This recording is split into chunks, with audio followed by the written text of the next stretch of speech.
Hi, I'm Ben-Yaakov. This presentation is entitled An Intuitive Explanation of EMI to the Non-Technical. Now, the objective of this presentation is to provide an introduction to EMI, especially in relation to electrical vehicles, to the non-technical personnel in organization which are dealing with electrical vehicle, and so that everybody will be aware of what is EMI, the importance of it, how do you test it, etc. So I'm starting with something very, very basic, and that is what is voltage and what is current. And I have here a water analogy. Have this wheel here, the water wheel here, the water pouring here on the shelf, and this is causing it to rotate, and then it can do some work, I don't know, grinding some grains. And the analogy is that the amount of water is like a current, electrical current. This is the electrode which are passing in the wires, okay? So the water is like the current, and the height of the pipe is the voltage. That is, the higher the pipe, the larger the voltage, and of course, this will cause a higher or faster speed of the wheel. And then, if we want to sort of recycle the whole thing, then we need something like in the water, it will be a pump. In the electrical domain, it will be the battery, which is in fact like pushing this electron, or in this analogy, current, from here back and recycling it. And of course, eventually, it is providing the power that is going into this wheel, which is turning whatever this wheel is actually doing that requires some power. Now, here I'm showing the very basic components, the electrical components in an electrical car. Now, at the heart of it, we have the battery. This is what is pushing the electron into the wire. Okay, these are the wires. And then we have other components. There is this inverter, which is feeding the motor and causing it to rotate. So we have electrical wires going into the motor, and there is electrical wire from the battery into the inverter, providing the power for it, the voltage and the current. And then we have some vehicle control unit, which is sort of supervising the operation of this car, doing everything like starting the motor, closing the doors, whatever. And then we have also a radio, which I'm putting in because it is sensitive to the EMI. EMI is an electromagnetic interference. That is something which is disturbing, interference. So the radio is very sensitive, and this is why I've put it in. So these are the very basic components in an electrical car. Now the battery is feeding current to the inverter, to the radio, to the control unit, but this inverter is not consuming the current in a regular way. It is switching, it is turning on and off, and consequently, this current is not continuous. So there is a lot of sort of commotion here. There is on and off, the current is going lower and higher, and this is sort of a noise. And it has a certain frequency that is coming in a certain sequence. And now this disturbance is going into the battery because it is consuming the power in non-continuous way, and then it's also getting into the control unit, into the radio, and this could disturb the operation of the control unit because then the voltage and the current here will not be constant, and this could harm this operation of this control unit. And also the radio, if some component here like a radio station in the frequency of a radio station, then it will interfere with the reception. This one is called conducted EMI. Conducted because it is passing through the wire, through the conduction of the wire. Now we have another type of disturbance, that this is the radiator. Now when this line here has all these disturbances, it is sort of transmitting into the air the disturbance like a radio station, you might say, and this can go into the components and certainly into the antenna, which is feeding now the signal to the radio. Now, if the disturbance is like in a frequency like a radio station that you are trying to listen to, then it will interfere and you'll hear a lot of noise. Okay, so all these are interferences that causing some disturbances to the equipment in the car itself, and they can actually radiate outside to other cars. And what I'm showing here, this is from ChatGPT. I asked it to draw a picture of a crash between two cars due to high EMI, and here it is. And what is showing here that the control can be damaged or malfunction due to EMI, and then you can have a crash here. So this is not only disturbing, it could be actually a safety issue too. To comply with this requirement that we not disturb the units within the car and outside, we need the equipment and the elements in the car, the electrical element, to be EMC, electromagnetic compatible. That is, that they can abide with the requirements. And the requirements are given by standards. The governments are putting out standards that require the car manufacturer to produce the car that will comply with the standard.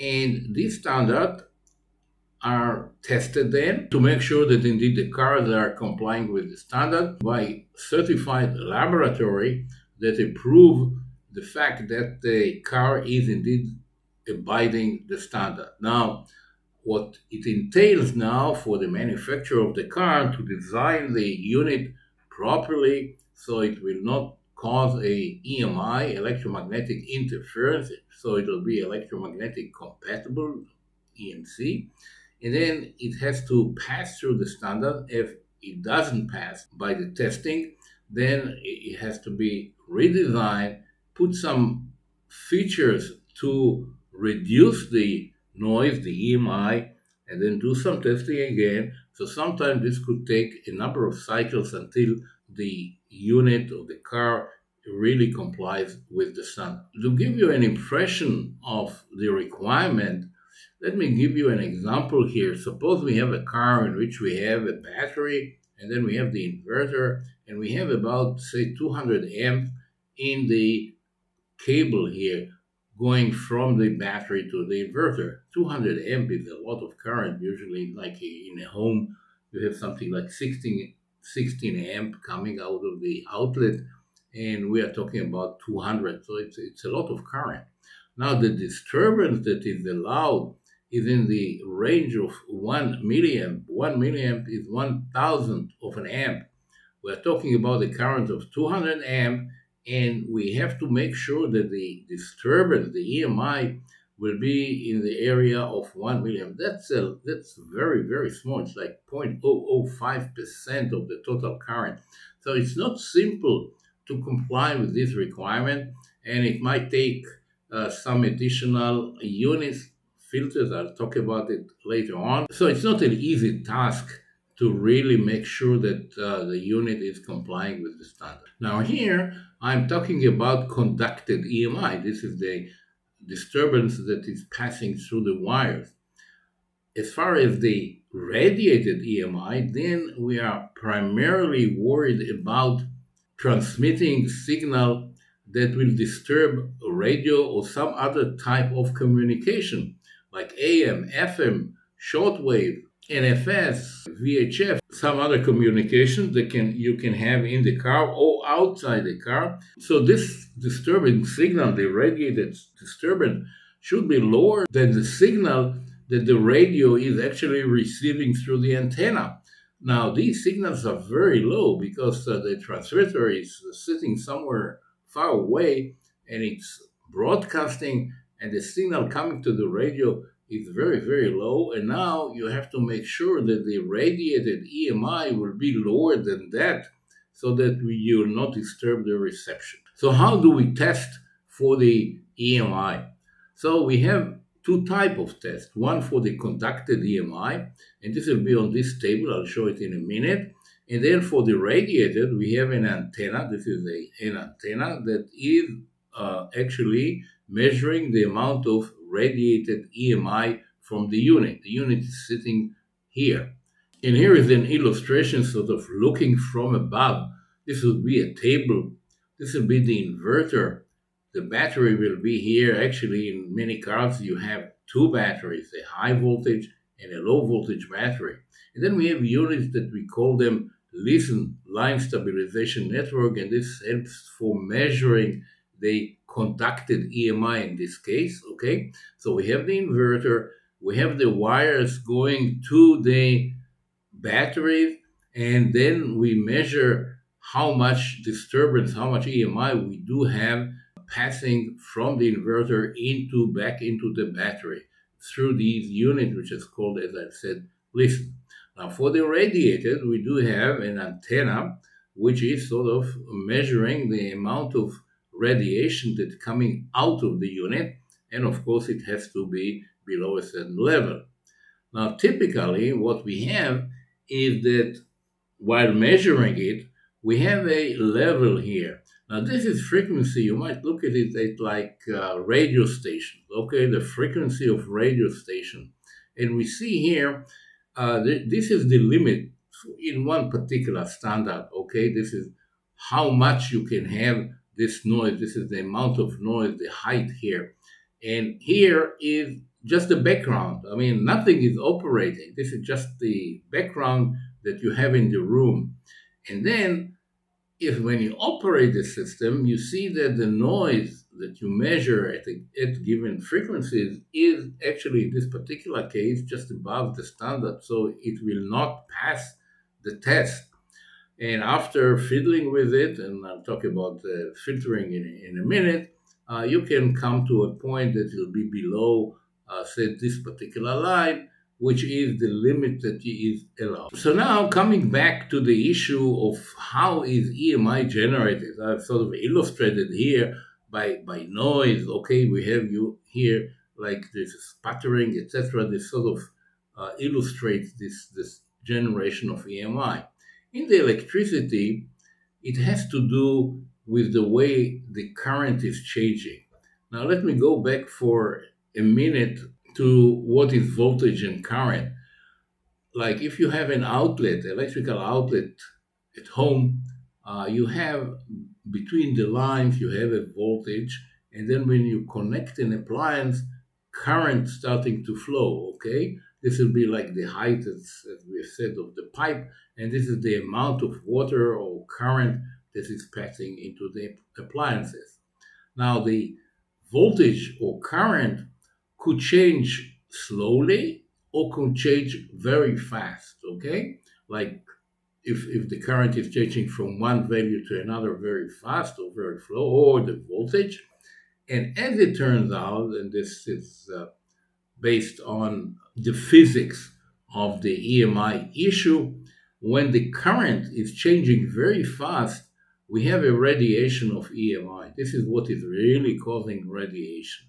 So you have to try not to have fast changes of current. On the other hand, if you have fast changes of voltages, this usually contributes to this conducted EMI. So while in design, if you can lower the rates in which the current is changing and the voltage is changing, then you can lower in design the radiated and conducted EMI. Now, if it is not enough, you have to do something else. And what you can do is to add a filter. Okay, so I'm sure here I conducted the EMI. Here are the lines. This is the noise here, the EMI. And what we can do, we can put sort of a unit which is called filter, which is sort of blocking this part here. Okay, this part will be blocked by the filter.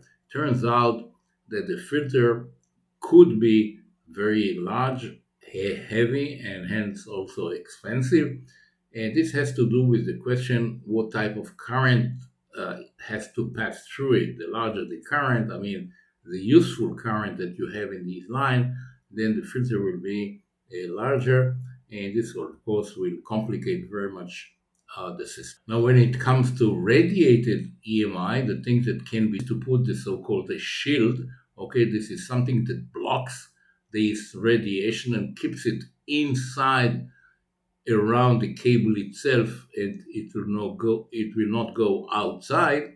And also you can put the so-called ferrite ring. This is sort of a shield. This is like a bagel, okay, that you put on the wires that going from the inverter to the motor, which is also blocking the part that will be radiating the EMI. So this brings me to the end of this presentation. I hope you got a glimpse at what is EMI, and I thank you for your attention.